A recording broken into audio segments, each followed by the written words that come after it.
Culpabilité lorsque tu nous tiens. Moutassem Amour avec vous du blog pratiquerlaméditation.com.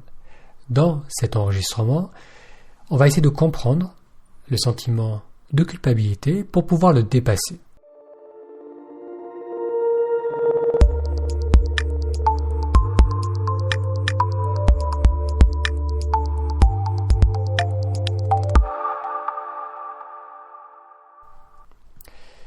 La culpabilité, c'est un sentiment qui nous coupe du moment présent, elle sape notre énergie et elle est souvent source de confusion. La culpabilité est souvent initiée de l'extérieur, mais nous l'alimentons de l'intérieur, et cela souvent pendant des années. Alors d'où vient le sentiment de culpabilité? Quelles sont ses conséquences? Et que peut-on faire pour la dépasser? Il y a quelques semaines, je me suis surpris à feindre la tristesse pour amener mon petit-neveu de 4 ans à m'écouter. Il voulait monter jouer à l'étage, mais je devais le garder auprès de moi. Je me suis couvert le visage des mains et je lui ai dit « Je suis triste car tu ne veux pas rester avec moi ». Il ne m'a pas vraiment cru car il avait un petit sourire en coin, mais il a tout de même joué le jeu et en posant sa petite main sur mon bras, il m'a dit de ne pas être triste car il était encore là. Ma tentative de le faire culpabiliser s'est arrêtée là. Moi-même, je n'aime pas lorsqu'une personne essaie de me faire culpabiliser. Et surtout, j'ai conscience des dégâts que ce sentiment peut avoir sur notre bien-être. Je reste donc vigilant au fait de ne pas susciter la culpabilité chez autrui et surtout chez les êtres qui me sont chers. Pourtant, il est vrai que la culpabilité est un moyen très efficace d'amener une personne à agir selon certaines règles. Au lieu de les confronter, tu devrais faire ça, ne fais pas ça, ne fais pas ci. On met une graine en eux qui va faire le travail pour nous. Une fois que la culpabilité a pris, on n'a plus besoin de forcer la personne à agir contre son gré. En effet, si la personne commence à s'éloigner du droit chemin, elle va ressentir en elle une peur qui va la ramener à la raison. Alors cette peur peut prendre plusieurs formes. Ça peut être la peur de déplaire, la peur de décevoir, la peur de faire de la peine, ou encore la peur d'être une mauvaise personne. La culpabilité est donc un moyen si efficace de diriger autrui qu'on la retrouve dans tous les domaines de notre vie. On la retrouve au niveau culturel, familial, donc les règles de vie, qu'ils soient de la société ou de la famille, portent souvent en eux une dimension morale, tel comportement est considéré comme bien et tel autre comme mal. On le retrouve aussi au niveau de la religion. Dans les enseignements religieux, les notions de bien et de mal sont fortement présents. Au niveau relationnel, notre rapport à nos parents, à notre conjoint, à notre conjointe, ou encore à nos enfants est souvent imprégné de culpabilité. On a l'impression d'en faire trop ou pas assez, de ne pas être assez bien dans notre rôle de fils, de fille, de père, de mère ou encore d'amant. On retrouve aussi la culpabilité au niveau de notre santé physique et morale. Certaines personnes culpabilisent par rapport à leur état d'être. Je suis désolé d'être triste, d'être fatigué, de ne pas être motivé. La culpabilité est donc comme une graine que quelqu'un sème en nous. Ça peut être nos parents, nos enseignants, la société qui vont semer cette graine en voulant notre bien, en espérant nous protéger et en souhaitant nous donner les chances de réussir. Mais ce moyen de transmettre est basé sur la peur, et la peur finit toujours par nous éloigner de notre nature véritable. Quelles sont les conséquences de voir le monde à travers le filtre de la culpabilité? Les sentiments de culpabilité nous limitent dans nos possibilités. Ils nous forcent à suivre un chemin qui n'est pas toujours le nôtre. Avec la culpabilité vient une sorte de superstition. Dès qu'une personne s'éloigne de ce qu'elle croit être bien, puis qu'elle fait face à un obstacle, elle risque de percevoir ça comme une punition car elle a fauté.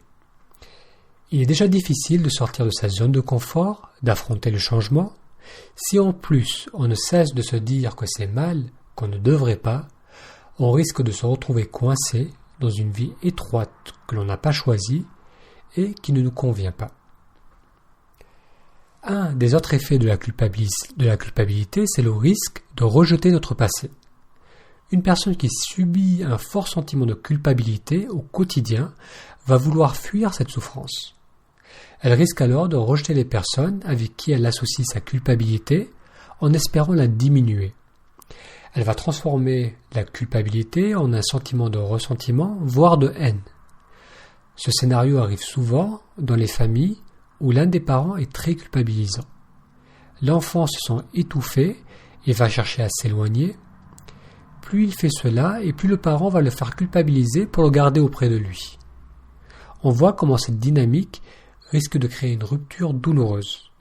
Une personne risque donc, pour ne plus subir l'emprise de la culpabilité, de rejeter des personnes qu'elle aime. Ressentir de la culpabilité est également source de confusion. En grandissant, on réalise que nos parents ne sont pas parfaits, que les croyances que l'on nous a transmises sont parfois bancales, que notre vision de ce que la vie devrait être à 30 ans, ou à 40, ou à 50, ne correspond pas du tout avec notre réalité. En d'autres termes, on ne sait plus ce qui est souhaitable ou à éviter, ce que l'on devrait faire ou ne pas faire. Et même si on continue à se laisser guider par notre culpabilité, on réalise que le monde autour de nous ne semble plus fonctionner avec les mêmes règles. Tout cela est source de confusion, d'inquiétude et parfois d'angoisse. Alors, comment dépasser le sentiment de culpabilité ? L'important, c'est de mettre en lumière notre sentiment de culpabilité, puis d'aller voir plus en profondeur ce qui se cache derrière. Le sentiment de culpabilité naît du besoin de plaire, de convenir, de faire plaisir à une autorité personnifiée ou abstraite, telle nos parents, notre patron, la société ou encore Dieu. Derrière ce sentiment de culpabilité, il y a toujours la peur de ne pas être à la hauteur, de ne pas être une personne bien et ultimement de se retrouver seul, abandonné. En d'autres termes, on a besoin de l'approbation d'une autorité pour exister. Mais voilà, vous existez, indépendamment des notions de bien et de mal. Il suffit de ramener son attention sur le flot de sa respiration pour en prendre conscience. Lorsqu'on revient vers soi, le sentiment de culpabilité se dissipe car il n'a plus d'emprise. Lorsqu'on est dans le moment présent, on se sent exister.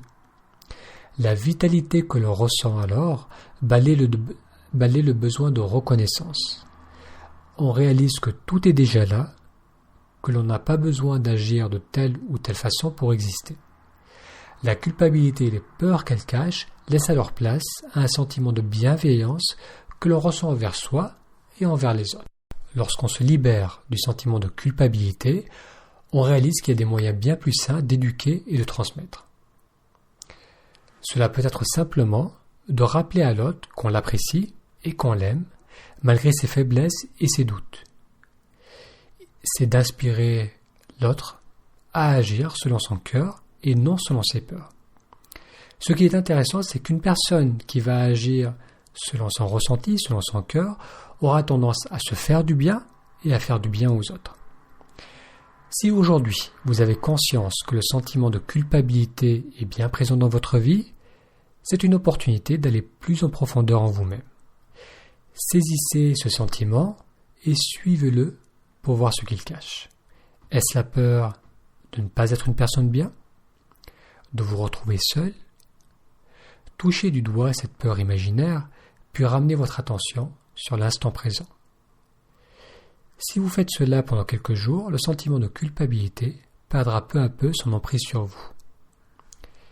Méditer régulièrement vous aidera ensuite à approfondir cet état d'être qui est un état libre de peur et de jugement. C'est très libérateur de vivre sans avoir besoin de l'approbation d'une figure d'autorité. On ne va pas pour autant faire n'importe quoi, bien au contraire. Agir à partir de cet état nous permet d'être plus authentiques et de mieux contribuer au monde. Alors, c'était Moutassem Amour du blog pratiquerlaméditation.com. Si vous regardez ou vous écoutez cet enregistrement ailleurs que sur le blog, vous pouvez retrouver la page de cet article en allant sur pratiquer, la www.méditation.com/culpabilité. Vous retrouverez sur la page de l'article un exercice que vous pouvez télécharger et qui vous aidera à dépasser le sentiment de culpabilité. Merci de m'avoir écouté et à très bientôt.